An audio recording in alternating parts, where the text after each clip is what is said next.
आपे नाम जपावै। जह जह काज किरत सेवक की, तहाँ तहाँ उठतावै। सेवक को निकटी होए दिखावै। जो जो कह ठाकुर पै सेवक, तत्काल होयावै। धर जियड़े एक टेक तू, लाहे बेडानी आस। नानक नाम ध्याईऐ, कारज आवै रास।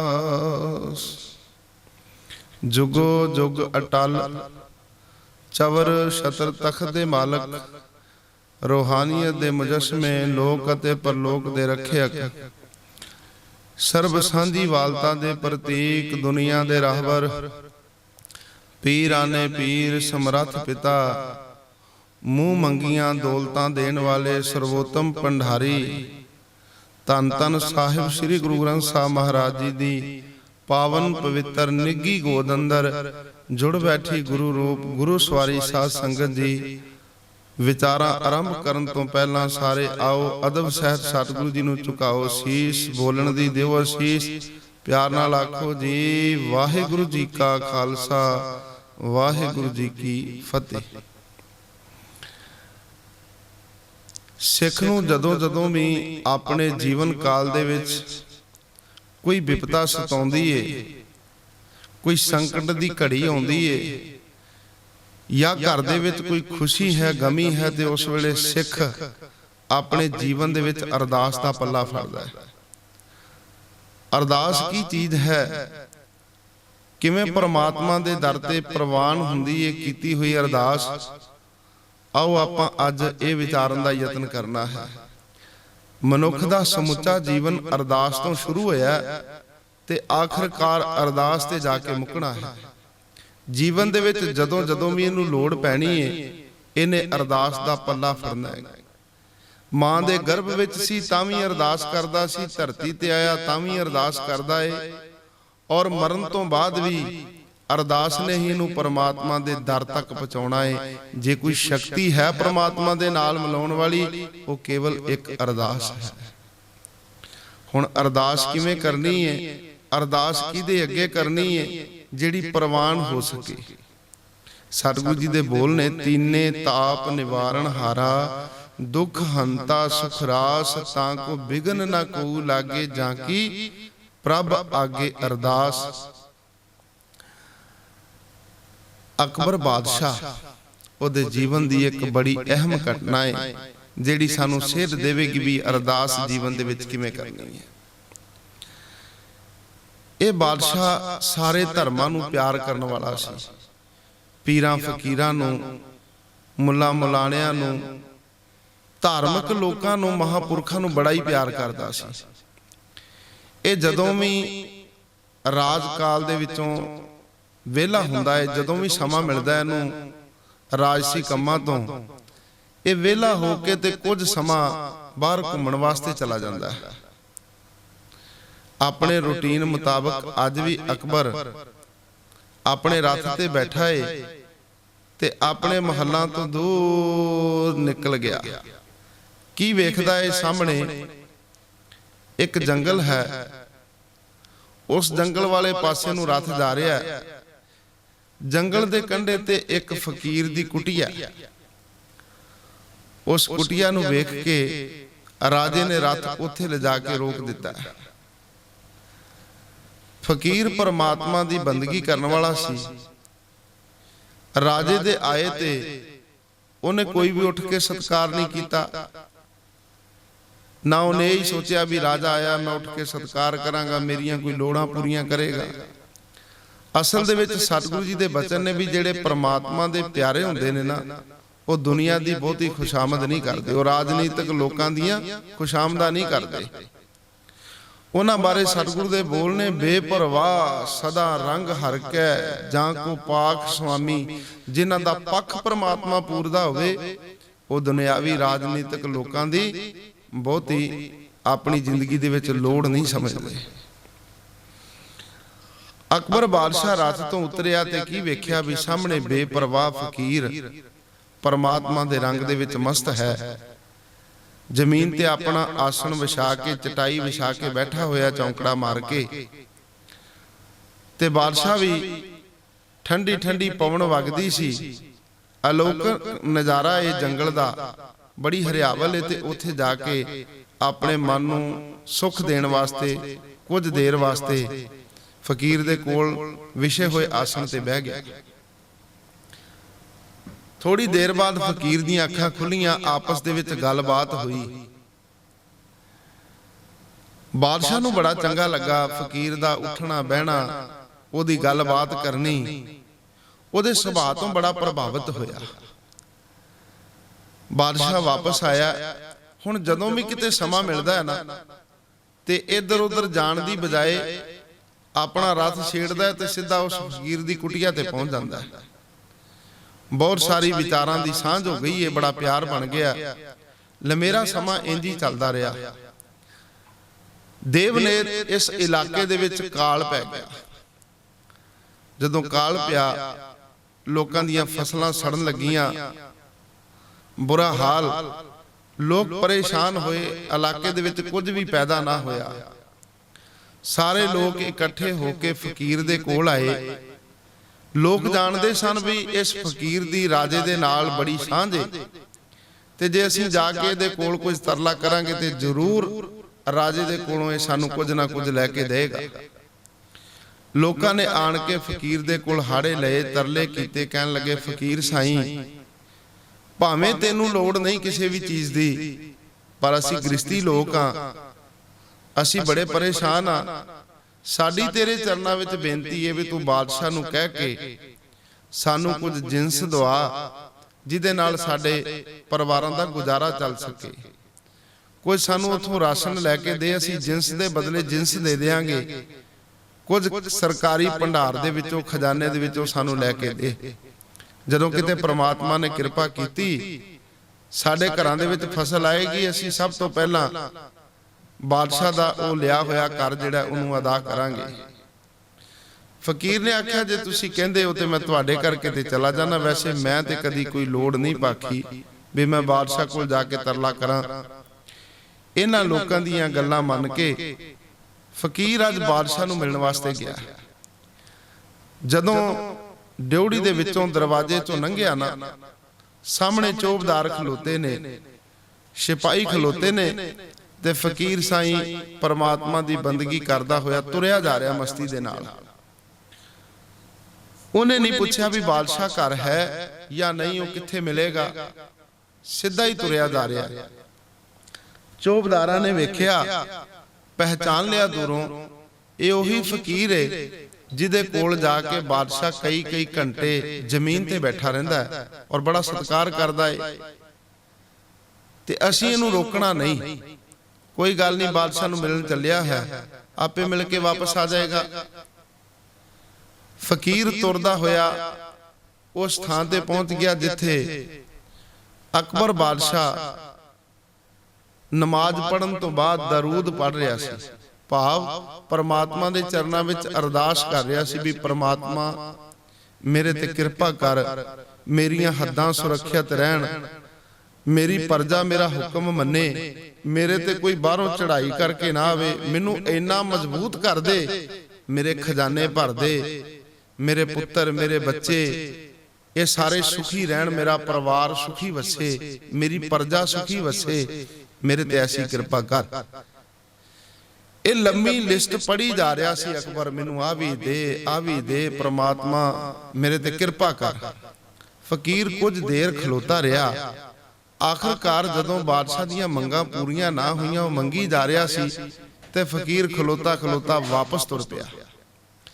ਜਦੋਂ ਵਾਪਸ ਤੁਰਿਆ ਤੇ ਉਹ ਕਾਲੇ ਕਦਮਾਂ ਦੇ ਨਾਲ ਤੁਰਦਾ ਤੁਰਦਾ ਡਿਉੜੀ ਤੱਕ ਪਹੁੰਚ ਗਿਆ ਸੀ। ਇਧਰਲੇ ਪਾਸੇ ਅਕਬਰ ਜਦੋਂ ਦਰੂਦ ਪੜ੍ਹ ਕੇ ਵਿਹਲਾ ਹੋਇਆ, ਉਹਨੇ ਛੇਤੀ ਨਾਲ ਆਪਣਾ ਮਸੱਲਾ ਚੁੱਕ ਕੇ ਇੱਕ ਪਾਸੇ ਰੱਖਿਆ ਤੇ ਕੰਨਾਂ ਦੇ ਵਿੱਚ ਆਹਟ ਹੋਈ ਸੀ ਵੀ ਇੰਜ ਲੱਗਦਾ ਜਿਵੇਂ ਦਰੂਦ ਪੜ੍ਹਦਿਆਂ ਕੋਈ ਆਇਆ ਹੋਵੇ ਤੇ ਦਰਵਾਜ਼ੇ ਦੇ ਕੋਲੋਂ ਵਾਪਸ ਚਲਾ ਗਿਆ ਹੋਵੇ, ਉਹਦੇ ਪੈਰਾਂ ਦਾ ਖੜਾਕ ਮੇਰੇ ਕੰਨਾਂ ਤੱਕ ਪਹੁੰਚਿਆ। ਤੇ ਐਸਾ ਕੌਣ ਹੋਵੇ ਜਿਹੜਾ ਨਮਾਜ਼ ਪੜ੍ਹਦਿਆਂ ਦਰੂਦ ਪੜ੍ਹਦਿਆਂ ਮੇਰੇ ਕੋਲ ਆਇਆ। ਕਿਸੇ ਦੀ ਹਿੰਮਤ ਨਹੀਂ ਵੀ ਬਾਦਸ਼ਾਹ ਜਿੱਥੇ ਦਰੂਦ ਪੜ੍ਹ ਰਿਹਾ ਉੱਥੇ ਕੋਈ ਆਵੇ। ਜਦੋਂ ਬਾਦਸ਼ਾਹ ਬਾਹਰ ਨਿਕਲਿਆ ਦਰਵਾਜ਼ੇ ਚੋਂ, ਕੀ ਵੇਖਦਾ ਵੀ ਜਿਹੜਾ ਹੁਣੇ ਆਣ ਕੇ ਵਾਪਸ ਹੋਇਆ ਨਾ, ਉਹ ਫਕੀਰ ਸਾਈਂ ਹੈ ਜਿਹਦੇ ਕੋਲ ਬਾਦਸ਼ਾਹ ਜਾ ਕੇ ਕਈ ਘੰਟੇ ਜ਼ਮੀਨ ਤੇ ਬੈਠਾ ਰਹਿੰਦਾ। ਤੇ ਉਹ ਤੁਰਦਾ ਡਿਉੜੀ ਤੱਕ ਪਹੁੰਚ ਗਿਆ।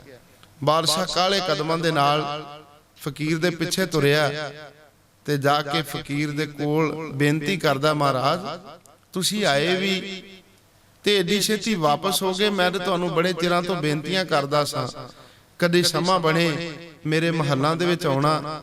ਮਹਾਰਾਜ ਜੀ ਅੱਜ ਆਏ ਹੀ ਹੋ ਤੇ ਤੁਸੀਂ ਰੁਕੇ ਵੀ ਨਹੀਂ, ਛੇਤੀ ਨਾਲ ਹੀ ਵਾਪਸ ਆ ਗਏ ਹੋ। ਆਓ ਮਹੱਲਾਂ ਦੇ ਵਿੱਚ ਥੋੜੀ ਦੇਰ ਲਈ ਬਹੋ। ਮਹਾਰਾਜ ਕਿਵੇਂ ਆਏ ਸੀ? ਫਕੀਰ ਨੇ ਆਖਿਆ, ਆਇਆ ਤੇ ਸਾਂ ਕੁਝ ਲੈਣ ਵਾਸਤੇ, ਪਰ ਹੁਣ ਮੈਂ ਤੇਰੇ ਤੋਂ ਲੈਣਾ ਨਹੀਂ। ਅੱਜ ਤੂੰ ਮੈਨੂੰ ਅੰਦਰੋਂ ਜਗਾ ਦਿੱਤਾ, ਮੈਨੂੰ ਪਤਾ ਲੱਗ ਗਿਆ ਵੀ ਤੂੰ ਬਾਦਸ਼ਾਹ ਨਹੀਂ, ਤੂੰ ਵੀ ਇੱਕ ਸਾਡੇ ਵਰਗਾ ਮੰਗਤਾ ਹੀ ਹੈ। ਕਹਿਣ ਲੱਗਾ, ਮਹਾਰਾਜ ਮੈਨੂੰ ਆਪ ਜੀ ਮੰਗਤਾ ਕਹਿ ਰਹੇ ਹੋ, ਤੁਸੀਂ ਮੈਨੂੰ ਪਛਾਣਿਆ ਨਹੀਂ। ਮੈਂ ਉਹੀ ਬਾਦਸ਼ਾਹ ਹਾਂ ਜਿਹੜਾ ਰਾਤੇ ਸਵਾਰ ਹੋ ਕੇ ਤੁਹਾਡੇ ਕੋਲ ਜਾਂਦਾ। ਕਹਿੰਦੇ, ਨਹੀਂ ਬਾਦਸ਼ਾਹ ਤੂੰ ਕੁਝ ਗਲਤ ਕਹਿਣਾ ਹੈ। ਕਹਿੰਦਾ, ਮਹਾਰਾਜ ਮੇਰੇ ਤੇ ਯਕੀਨ ਕਰੋ। ਕਹਿੰਦੇ, ਯਕੀਨ ਕਿਵੇਂ ਕਰਾਂ? ਮੈਂ ਆਪਣੇ ਕੰਨਾਂ ਦੇ ਨਾਲ ਤੈਨੂੰ ਦਰੂਦ ਪੜ੍ਹਦਿਆਂ ਸੁਣਿਆ। ਤੂੰ ਪਰਮਾਤਮਾ ਦੇ ਕੋਲੋਂ ਮੰਗ ਰਿਹਾ ਸੀ, ਮੈਨੂੰ ਆ ਵੀ ਦੇ, ਮੇਰੀਆਂ ਹੱਦਾਂ ਵੀ ਸੁਰੱਖਿਅਤ ਰਹਿਣ, ਮੇਰੇ ਬੱਚੇ ਵੀ, ਮੇਰੀ ਪ੍ਰਜਾ ਵੀ ਮੇਰਾ ਕਹਿਣਾ ਮੰਨੇ, ਸਾਰਾ ਕੁਝ ਸਲਾਮਤ ਰਵੇ। ਤੂੰ ਮੰਗ ਨਹੀਂ ਸੀ ਰਿਹਾ? ਕਹਿੰਦਾ, ਹਾਂ। ਫਕੀਰ ਕਹਿੰਦਾ, ਮੈਨੂੰ ਅੱਜ ਤੂੰ ਸਹੀ ਰਸਤੇ ਤੇ ਤੋਰ ਦਿੱਤਾ ਹੈ। ਮੈਨੂੰ ਅੱਜ ਪਤਾ ਲੱਗਿਆ ਵੀ ਕੇਵਲ ਦਾਤਾ ਇੱਕ ਹੀ ਹੈ, ਪਰਮਾਤਮਾ ਜਿਹੜਾ ਦੁਨੀਆ ਨੂੰ ਦਾਤਾਂ ਦੇਣ ਵਾਲਾ। ਉਹਦੇ ਤੋਂ ਬਿਨਾਂ ਹੋਰ ਕੋਈ ਲੋੜਾਂ ਪੂਰੀਆਂ ਨਹੀਂ ਕਰਦਾ। ਜਿਹਦੇ ਕੋਲੋਂ ਤੂੰ ਮੰਗ ਰਿਹਾ ਸੀ ਨਾ, ਹੁਣ ਮੈਂ ਵੀ ਉਹਦੇ ਚਰਨਾਂ 'ਚ ਹੀ ਅਰਦਾਸ ਕਰਾਂਗਾ ਵੀ ਪਰਮਾਤਮਾ ਮੈਨੂੰ ਆ ਵੀ ਦੇ, ਆ ਵੀ ਦੇ। ਜਿਵੇਂ ਦੇ ਅਸੀਂ ਹਾਂ ਉਵੇਂ ਦਾ ਮੰਗਤਾ ਤੂੰ ਵੀ। ਤੁਸੀਂ ਪੜ੍ਹਦੇ ਹੋ ਨਾ ਵੀ ਕੇਵਲ ਇੱਕੋ ਇੱਕ ਦਾਤਾ ਏ, ਸਭਨਾ ਜੀਆਂ ਕਾ ਇੱਕ ਦਾਤਾ, ਸੋ ਮੈਂ ਵਿਸਰ ਨਾ ਜਾਈ। ਇਹ ਵੱਖਰੀ ਗੱਲ ਏ ਵੀ ਕੋਈ ਛੋਟਾ ਮੰਗਤਾ, ਕੋਈ ਵੱਡਾ ਮੰਗਤਾ। ਤੂੰ ਪ੍ਰਭ ਦਾਤਾ ਦਾਨ ਮਤ ਪੂਰਾ, ਹਮ ਥਾਰੇ ਭਿਖਾਰੀ ਜੀਓ। हे ਪ੍ਰਭੂ ਜੀ, ਕੇਵਲ ਤੂੰ ਇੱਕ ਦਾਤਾ ਹੈ, ਅਸੀਂ ਸਾਰੇ ਮੰਗਤੇ ਹਾਂ ਤੇਰੇ ਦਰ ਦੇ। ਬਾਦਸ਼ਾਹ ਕਹਿਣ ਲੱਗਾ, ਮਹਾਰਾਜ ਮੇਰੇ ਤੋਂ ਭੁੱਲ ਹੋਈ, ਕਿਰਪਾ ਕਰਕੇ ਮੈਨੂੰ ਬਖਸ਼ ਦਿਓ। ਫਕੀਰ ਜੀ ਕਹਿੰਦੇ, ਨਹੀਂ ਤੇਰੇ ਤੋਂ ਕੋਈ ਗਲਤੀ ਨਹੀਂ ਹੋਈ, ਅਸਲ ਦੇ ਵਿੱਚ ਅਸੀਂ ਗਲਤ ਸਾਂ। ਅੱਜ ਮੈਨੂੰ ਪਤਾ ਲੱਗ ਗਿਆ ਵੀ ਜੇ ਕੁਝ ਮੰਗਣਾ ਹੈ ਤੇ ਕੇਵਲ ਪਰਮਾਤਮਾ ਕੋਲੋਂ ਮੰਗੀ। ਪਰਮਾਤਮਾ ਲੋੜਾਂ ਪੂਰੀਆਂ ਕਰਨ ਵਾਲਾ ਹੈ। ਪਰਮਾਤਮਾ ਗੁਰੂ ਆਪਣੇ ਸਿੱਖ ਦੀਆਂ ਲੋੜਾਂ ਕਿਵੇਂ ਪੂਰੀਆਂ ਕਰਦਾ ਹੈ, ਇਤਿਹਾਸਕ ਘਟਨਾ ਤੁਹਾਡੇ ਸਾਹਮਣੇ ਰੱਖਾਂ। ਪਿਸ਼ੌਰ ਦੀ ਪਾਵਨ ਧਰਤੀ ਤੇ ਗੁਰੂ ਅਰਜਨ ਦੇਵ ਪਾਤਸ਼ਾਹ ਮਹਾਰਾਜ ਦਾ ਸਿੱਖ ਰਹਿੰਦਾ ਹੈ, ਜਿਹੜਾ ਗੁਰੂ ਘਰ ਦੇ ਨਾਲ ਅਥਾਹ ਪਿਆਰ ਕਰਨ ਵਾਲਾ ਹੈ। ਅੰਮ੍ਰਿਤ ਵੇਲੇ ਉੱਠ ਕੇ ਬਾਣੀ ਪੜ੍ਹਦਾ ਹੈ। ਇਹ ਕਿਰਤੀ ਗੁਰੂ ਕਾ ਸਿੱਖ ਦਿਨਾਂ ਦੇ ਵਿੱਚ ਹੀ ਅਮੀਰ ਹੋ ਗਿਆ। ਇਹਦਾ ਕਾਰੋਬਾਰ ਆਕਾਸ਼ ਨੂੰ ਮਾਨੋ ਛੂ ਗਿਆ। ਔਰ ਜਿਵੇਂ ਹੀ ਇਹਦਾ ਕਾਰੋਬਾਰ ਚੜਿਆ, ਇਹਦੇ ਜਿਹੜੇ ਦੋਖੀ ਸਨ ਉਹ ਵੀ ਨਾਲ ਹੀ ਤਿਆਰ ਹੋ ਗਏ। ਇੱਕ ਗੱਲ ਯਾਦ ਰਹੇ, ਜਿਵੇਂ ਜਿਵੇਂ ਮਨੁੱਖ ਜੀਵਨ ਦੇ ਵਿੱਚ ਤਰੱਕੀ ਕਰਦਾ ਹੈ ਨਾ, ਨਾਲ ਨਾਲ ਦੁਸ਼ਮਣ ਵੀ ਉਸੇ ਤਰੀਕੇ ਨਾਲ ਵੱਧਦੇ ਨੇ। ਉਹਦੀ ਕਾਟ ਕਰਨ ਵਾਲੇ ਵੀ ਨਾਲ ਨਾਲ ਹੀ ਚੱਲਦੇ ਨੇ, ਜਿਹੜੇ ਚਾਹੁੰਦੇ ਨੇ ਵੀ ਅਸੀਂ ਕਿਸੇ ਤਰੀਕੇ ਨਾਲ ਇਹਨੂੰ ਥੱਲੇ ਲਾ ਦਈਏ। ਇਸ ਸਿੱਖ ਦਾ ਨਾਂ ਹੈ ਭਾਈ ਕਟਾਰੂ। ਇਹ ਕਿਰਤੀ ਗੁਰੂ ਕਾ ਸਿੱਖ ਦਿਨਾਂ ਦੇ ਵਿੱਚ ਕਾਰੋਬਾਰ ਕਰਕੇ ਬਹੁਤ ਅਮੀਰ ਹੋ ਗਿਆ। ਨਾਲ ਦੀਆਂ ਦੁਕਾਨਾਂ ਵਾਲੇ ਬੜਾ ਸਾੜ ਕਰਦੇ ਨੇ, ਬੜਾ ਦੁੱਖ ਰੱਖਦੇ ਨੇ ਵੀ ਕਿਹੜਾ ਸਮਾਂ ਕੋਈ ਐਸਾ ਬਣੇ ਜਦੋਂ ਅਸੀਂ ਭਾਈ ਕਟਾਰੂ ਨੂੰ ਨੀਵਾਂ ਵਿਖਾਈਏ। ਅੱਜ ਅਚਾਨਕ ਕਿਸੇ ਨੇ ਆਣ ਕੇ ਦੀ ਦੁਕਾਨ ਤੋਂ ਭਾਈ ਕਟਾਰੂ ਦਾ ਇੱਕ ਵੱਟਾ ਚੁੱਕ ਕੇ ਤੇ ਉੱਥੇ ਘੱਟ ਤੋਲ ਵਾਲਾ ਵੱਟਾ ਰੱਖ ਦਿੱਤਾ। ਨਾਲ ਹੀ ਜਾ ਕੇ ਕੋਤਵਾਲ ਕੋਲ ਸ਼ਿਕਾਇਤ ਕਰ ਦਿੱਤੀ ਵੀ ਆਹ ਜਿਹੜਾ ਭਾਈ ਕਟਾਰੂ ਹੈ ਇਹਦੇ ਵੱਟੇ ਜੋਖੇ ਜਾਣ, ਸਾਨੂੰ ਸ਼ੱਕ ਹੈ ਵੀ ਇਹ ਘੱਟ ਤੋਲਦਾ ਹੈ। ਅੱਜ ਵੀ ਆਪ ਜੀ ਵੇਖਦੇ ਹੋ ਸਰਕਾਰੀ ਮਹਿਕਮੇ ਵਾਲੇ ਆਣ ਕੇ ਦੁਕਾਨਾਂ ਵਾਲਿਆਂ ਦੇ ਵੱਟੇ ਜੋਖਦੇ ਨੇ। ਉਦੋਂ ਵੀ ਵੱਟੇ ਜੋਖਣ ਵਾਲਿਆਂ ਕੋਲ ਸ਼ਿਕਾਇਤ ਕੀਤੀ ਗਈ ਤੇ ਉਹ ਵੱਟੇ ਜੋਖਣ ਵਾਸਤੇ ਟੀਮ ਜਿਹੜੀ ਹੈ ਸਵੇਰੇ ਹੀ ਆ ਗਈ। ਇਧਰੋਂ ਭਾਈ ਕਟਾਰੂ ਨੇ ਆਣ ਕੇ ਆਪਣੀ ਦੁਕਾਨ ਦਾ ਗੇਟ ਖੋਲਿਆ। ਜਿਵੇਂ ਆਪਣੀ ਦੁਕਾਨ ਦਾ ਦਰਵਾਜ਼ਾ ਖੋਲਿਆ ਤਿਵੇਂ ਹੀ ਉਹ ਸਟਾਫ ਵਾਲੇ ਜਿਹੜੇ ਨੇ ਉਹ ਆਣ ਕੇ ਖਲੋ ਗਏ। ਕਹਿਣ ਲੱਗੇ ਭਾਈ ਸਿੱਖਾ ਅਸੀਂ ਤੇਰੇ ਵੱਟੇ ਜੋਖਣੇ ਨੇ। ਭਾਈ ਕਟਾਰੂ ਨੇ ਆਖਿਆ ਕੋਈ ਗੱਲ ਨਹੀਂ। ਆਪ ਜੀ ਉਸ ਵੇਲੇ ਜਪ ਬਾਣੀ ਦਾ ਪਾਠ ਕਰ ਰਹੇ ਨੇ। ਬਾਣੀ ਪੜ੍ਹਦਿਆਂ ਪੜ੍ਹਦਿਆਂ ਸਾਰੇ ਵੱਟੇ ਲਿਆ ਕੇ ਕਾਊਂਟਰ ਤੇ ਰੱਖ ਦਿੱਤੇ। ਕਹਿੰਦੇ ਆਹ ਲਓ ਜੀ, ਇਹਨਾਂ ਨੂੰ ਜੋਖ ਲਓ। ਜਦੋਂ ਵੱਟੇ ਜੋਖਣ ਲੱਗੇ ਨਾ, ਇੱਕ ਇੱਕ ਕਰਕੇ ਵੱਟਾ ਉਹਨਾਂ ਨੇ ਨਖੇੜਿਆ। ਭਾਈ ਕਟਾਰੂ ਦੀ ਅਚਾਨਕ ਉਸ ਵੱਟੇ ਤੇ ਨਜ਼ਰ ਪਈ ਜਿਹੜਾ ਵੱਟਾ ਉਹਦਾ ਨਹੀਂ ਸੀ, ਜਿਹੜਾ ਗਲਤੀ ਨਾਲ ਚੁੱਕ ਕੇ ਕਿਸੇ ਨੇ ਘੱਟ ਤੋਲਦਾ ਲਿਆ ਕੇ ਰੱਖ ਦਿੱਤਾ ਸੀ। ਆਪਣੇ ਵੱਟਿਆਂ ਤੇ ਆਪਣੇ ਸੰਦਾਂ ਤੇ ਭਰੋਸਾ ਹੁੰਦਾ, ਪਰ ਜਿਹੜਾ ਹੁਣ ਕੋਈ ਨਵਾਂ ਆਇਆ ਉਹਨੂੰ ਵੇਖ ਕੇ ਭਾਈ ਕਟਾਰੂ ਦੇ ਪੈਰਾਂ ਥੱਲੋਂ ਜ਼ਮੀਨ ਨਿਕਲ ਗਈ ਵੀ ਇਹ ਵੱਟਾ ਜਿਹੜਾ ਇਹ ਮੇਰਾ ਤੇ ਹੈ ਨਹੀਂ। ਹੋ ਸਕਦਾ ਵੀ ਇਹ ਜ਼ਰੂਰ ਘੱਟ ਤੋਲਦਾ ਹੋਵੇਗਾ, ਕਿਸੇ ਨੇ ਸ਼ਰਾਰਤ ਕੀਤੀ ਏ, ਮੇਰੇ ਕਿਸੇ ਦੋਖੀ ਨੇ ਇਹ ਕੰਮ ਕਰਵਾਇਆ। ਭਾਈ ਕਟਾਰੂ ਨੇ ਉਸ ਵੇਲੇ ਹੀ ਗੁਰੂ ਅਰਜਨ ਦੇਵ ਪਾਤਸ਼ਾਹ ਮਹਾਰਾਜ ਦੇ ਚਰਨਾਂ ਦਾ ਧਿਆਨ ਧਰ ਲਿਆ।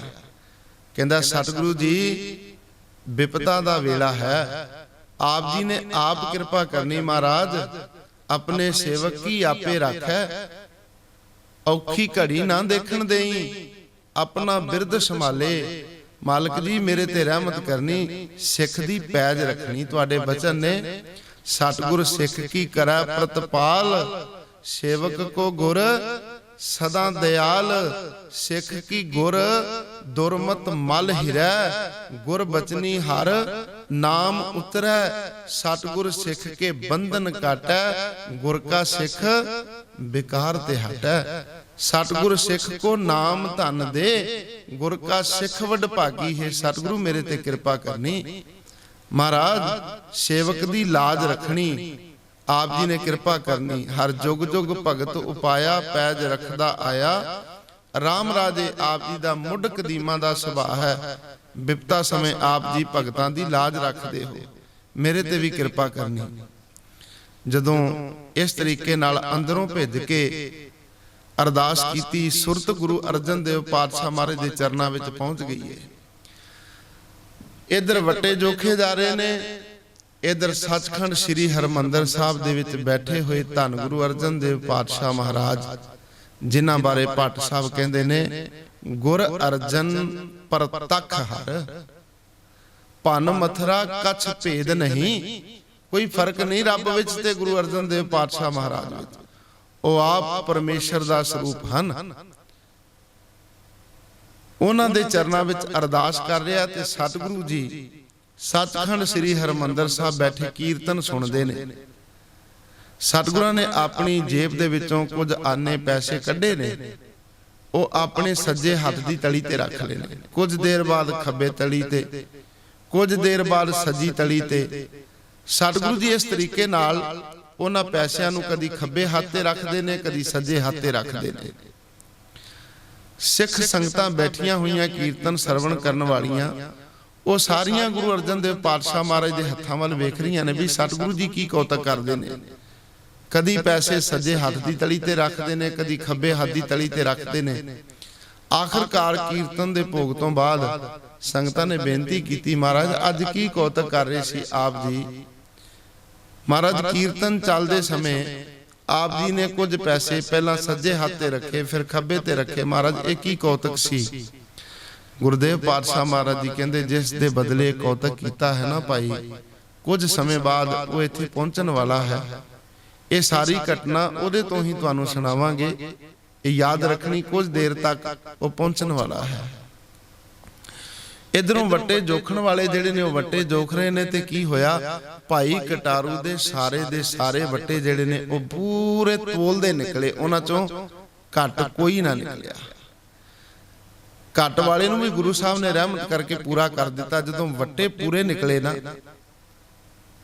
ਤੇ ਉਹ ਸਟਾਫ ਜਿਹੜਾ ਸੀ ਵਾਪਸ ਚਲਾ ਗਿਆ। ਉਹਨਾਂ ਲਾਹਨਤਾਂ ਪਾਈਆਂ ਸ਼ਿਕਾਇਤ ਕਰਨ ਵਾਲਿਆਂ ਨੂੰ ਵੀ ਤੁਸੀਂ ਕੁਝ ਸੋਚ ਕੇ ਸ਼ਿਕਾਇਤ ਕਰਨੀ ਸੀ, ਉਹ ਗੁਰੂ ਕਾ ਸਿੱਖ ਹੈ। ਖੈਰ, ਇਧਰੋਂ ਭਾਈ ਕਟਾਰੂ ਨੇ ਉਸੇ ਵੇਲੇ ਆਪਣੀ ਦੁਕਾਨ ਦਾ ਦਰਵਾਜ਼ਾ ਵਧਾ ਦਿੱਤਾ।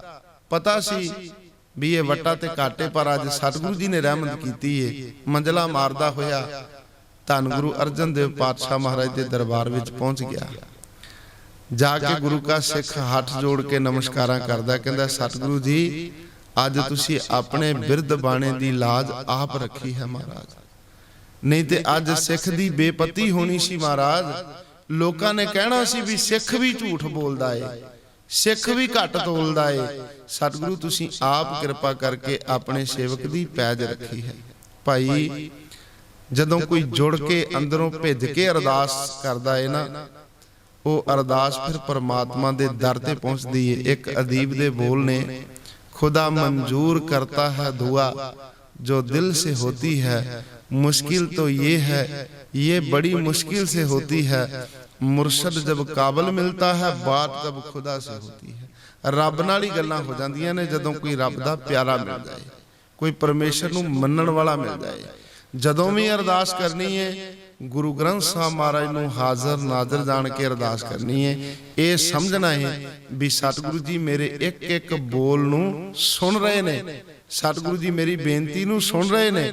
और ये अरदास जरूर प्रवान होवेगी जदों कोई भावना दे नाल सच्चे अकीदे दे नाल घरों तुरदा है ना, फिर ओदा एक एक पुट्टिया होया कदम गुरु साहब लेखे विच लाउंदे ने। भाई गुरदास जी इंज लिखदे ने, कहंदे चरण शरण गुर एक पैंडा जाहे चल, सतगुरु कोट पैंडा आगे हुए लेत है। तू एक कदम ते पुट के वेख भावना दे नाल, गुरु करोड़ा कदम पुटन लई तैयार खलोता है। तू एक बारी परमात्मा दा नाम जप, गुरु करोड़ा वारी तेरा सिमरन करेगा, तेनू याद करेगा। एक बार सतगुर सिमरन निमख मातर, सिमरन ताहे बारंबार बार गुर हेत है। भावना दे नाल आन के तू भावें कौडी रख के मत्था टेक, सतगुरु तेनू अपने घरों खजाने बख्शिश कर देवेगा, तेरे ते रहमत करेगा। पातशाह दे पावन इतिहास दी विचार करदियां, अरदास दी कथा करदियां बेअंत होईयां भुल्लां मेरे सतगुरु जी बख्शण योग हन। सतगुरु जी कृपा करके होईयां भुल्लां बख्श लैन, अगां तो सुमत बख्शिश करन। प्यार नाल फतेह बुलाओ जी। वाहिगुरू जी का खालसा, वाहिगुरू जी की फतेह।